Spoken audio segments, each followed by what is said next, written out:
My name is Galina Rin. I'm from the band Death Ingloria, and I do rock music, comic art and animations.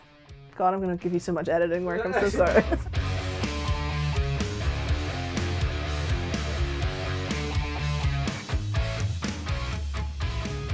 At high school, I did everything to become an aircraft engineer in the Navy.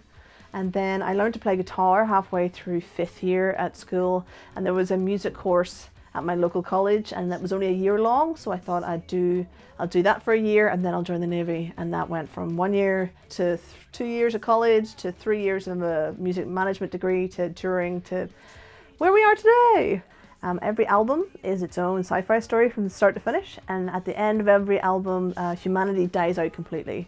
So I explore the inglorious ways in which humanity can kill itself. The last incarnation of my band fell away. I was left to know that I would just have to start this band myself. So I thought, well, me standing playing guitar and singing to rock tracks is just not going to work out very well. So I considered that having something on stage that was video related or animated related or anything would be a good idea. My mum wrote for 2000 AD in the late 80s, and she was the first woman to write for them, and there has only been 2. So I wrote a story around my music, and my mum helped me write the script so it made sense to a comic book illustrator. And then we hired Nigel Dobbin, who has done 2000 AD, Judge Dredd. He's the official Sonic the Hedgehog comic illustrator, and he did the first comic with us. And then I had John Hull doing the animation. So the idea was to have every page of the comic book has its own song and its own video. So if you've got the comic book, it has QR codes on it, and if you scan the QR code, that page becomes the animated music video, so you can be listening to the page come alive.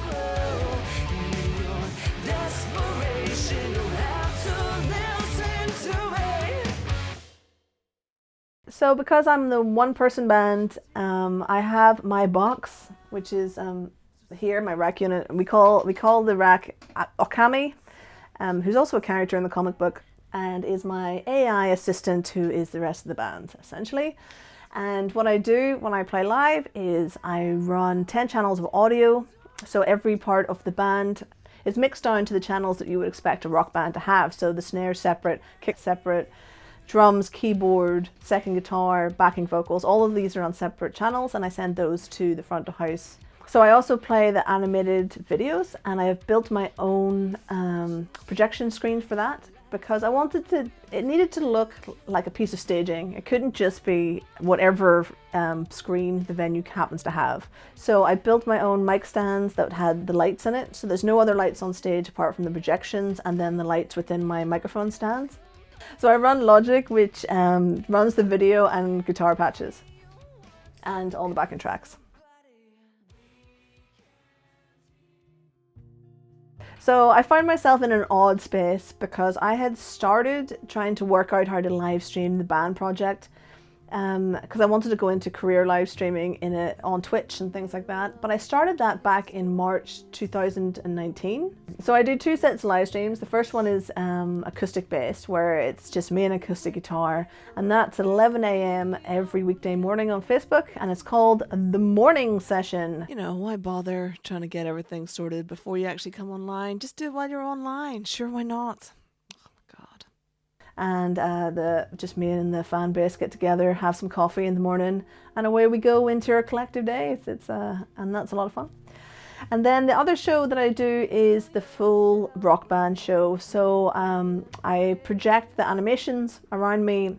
I'm currently in a position of evolution, where I'm going from what I was doing to being in a full green screen environment now.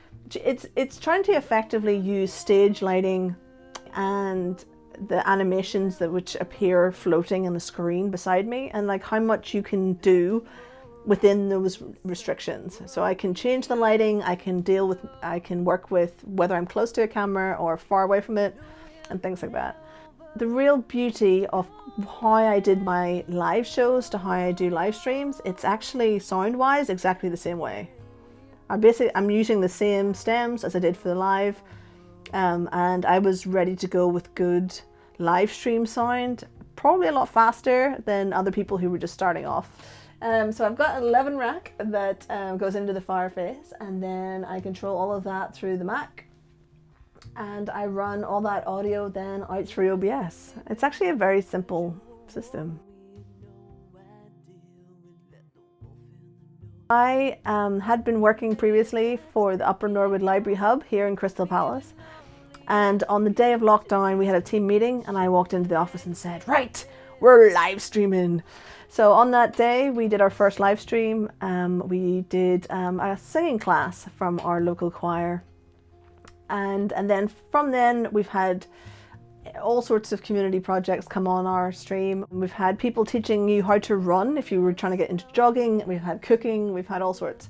And we do a daily show called the Library Lunch, where we bring on people from the local community.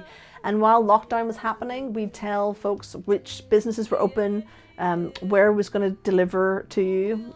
If Sainsbury's was out of eggs, we told you which shop the eggs had eggs at the time, and toilet roll, all of that kind of stuff. And now we have received Arts Council funding to help pay local artists to bring the music and poetry and all that kind of stuff onto our live stream channel. So we've been able to help keep artists afloat in the local area as well.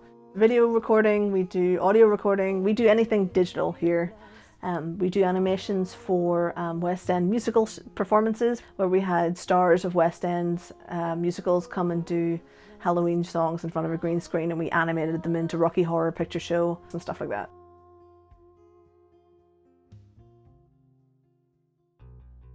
I think I was lucky that somebody told me about the RME Fireface before I really started putting the band together, because this is essentially just the workhorse that built Death and Gloria. I couldn't have played shows on my own without it. It does everything for every job that I now find myself in. So I use it for my own live shows. I have run London club nights with DJs off the same rack. Here at the library, it's also a mixing desk for live shows, as well as the live stream interface when we've got bands and stuff in. In terms of reliability, it's never failed. And I've had it in festivals and dirty venues and all over the shop, and it's always just worked. It's great. Sound quality, I mean, I've never had a problem. I've never had a problem. I've had people tell me on live streams that it sounds like there's a full band playing, but it doesn't sound like it's a dodgy live stream band.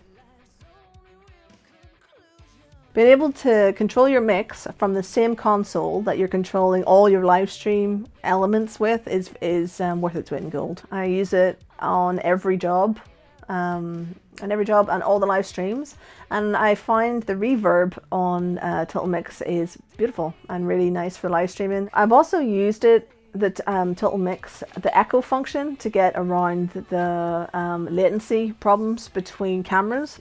When I started off using my camera switcher, I needed to run a channel from the UFX straight into the camera switcher, and that created latency because the cameras will just run slightly slower.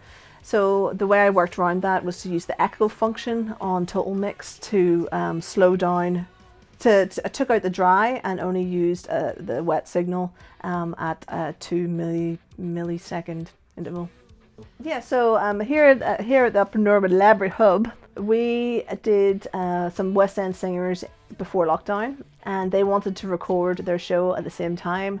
And we used the Fireface as the show's mixing desk, as well as recording it onto Logic. It was a 3-piece band and 7 vocals from a choir of West End singers, essentially. I did the front of house through Total Mix, and then the recording through Logic at the same time. So we will be releasing the second album next year, but what we're going to do this time is have me inside the comic book animations. So I'll be within a full green screen, and it won't be cheesy, and the audience will be able to change the images as they pop up. They'll be able to interact with the lighting, so that we'll be creating live music videos. And those videos will never be the same twice, because the audience will pick what things happen when throughout those videos. So that's what we're working on at the moment. We've got an app developer for Twitch helping us to do that. As well as that, we will be trying to build up a business here at the Upper Norwood Library Hub, community run, teaching people the basics of all technology, so helping people with very basic animation, getting people to live stream for the first time. Yeah, we've got a lot of community projects that we're working on in here. So the next 6 months to a year is going to be super busy between the band and the library's digital projects. And the selfishness of it, I can't hear you, we can't hear you now. Death is only dark, the destroyer.